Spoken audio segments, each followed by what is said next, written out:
নমস্কাৰ সাকসেছ আসাম নামৰ ইউটিউব চেনেলটোলৈ আপোনালোক সকলোকে পুনৰবাৰ স্বাগতম জনাইছো তো বহুতে ভাল খবৰ পুনৰ ডিস্ট্ৰিক্ট এণ্ড সেশন জাজ চৰাইদেউৰ ফালৰ পৰা নতুন পদ মুকলি কৰি দিছে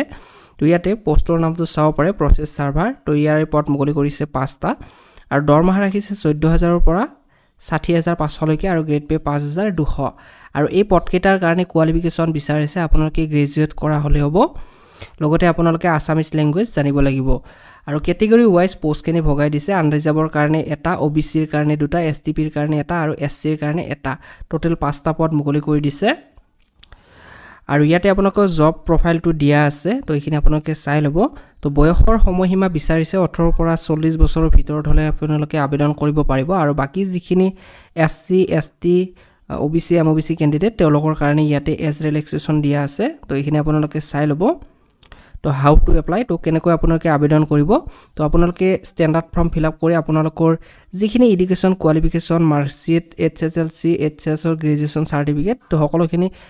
আপোনালোকে সেলফ এটেস্টেড কৰি লব লগতে 3 কপি পাসপোৰ্ট সাইজ ফটো আপোনালোকে দিব তো এইখিনি আপোনালোকে পঠাব লাগিব দা ডিস্ট্ৰিক্ট এণ্ড সেশন জাজ চৰাইদেউ পিন নম্বৰ 785690 আসাম তো এই এড্ৰেছটোত পঠাব লাগিব নাইবা আপোনালোকে ডাইৰেক্টলি ড্ৰপ বক্সত গৈ জমা দিব পাৰিব